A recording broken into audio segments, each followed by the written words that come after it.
ஒரு அழகான காட்டுல ஒரு சின்ன முயல் வாழ்ந்துச்சு. அதுக்கு பேரு வேகன். வேகன் ரொம்ப வேகமா ஓடும்.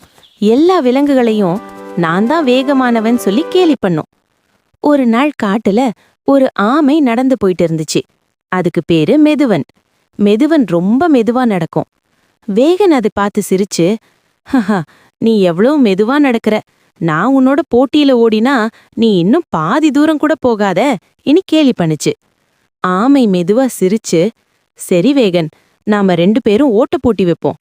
யார் முதல்ல அந்த பெரிய மரத்துக்கு போய் திரும்பி வருதோ அவன்தான் வெற்றி இன்னு சொன்னுச்சு.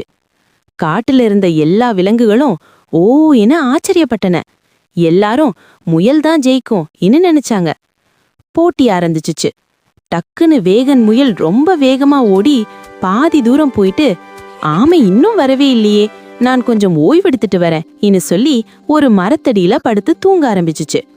ஆனா ஆமை மெதுவன், அது ஒரு நொடி கூட நிற்காமல் மெதுவா மெதுவா ஆனா தொடர்ந்து நடந்து கொண்டே இருந்துச்சு.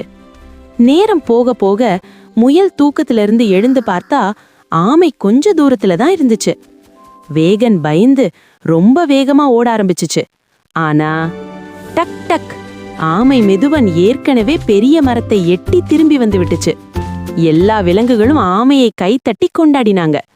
முயல் தலை குனிஞ்சு நின்னுச்சு. ஆமை மெதுவன் முயலை பார்த்து அன்பா சொன்னுச்சு, வேகன், வேகம் மட்டும் போதாது கண்ணா, உழைப்பும் பொறுமையும் இருந்தாதான் வெற்றி கிடைக்கும். நீ தூங்கினதால தோத்துட்ட, நான் ஒரு நிமிஷம் கூட நிற்காமல் தொடர்ந்து நடந்ததால ஜெயிச்சேன். நீதி: வேகம் முக்கியமில்லை, உழைப்பும் பொறுமையும் தான் வெற்றியை தரும். குட்டிகளே, இந்த கதை உங்களுக்கு பிடிச்சிருந்தா நீங்களும் பொறுமையா உழைச்சா எந்த இலக்கையும் அடையலாம்.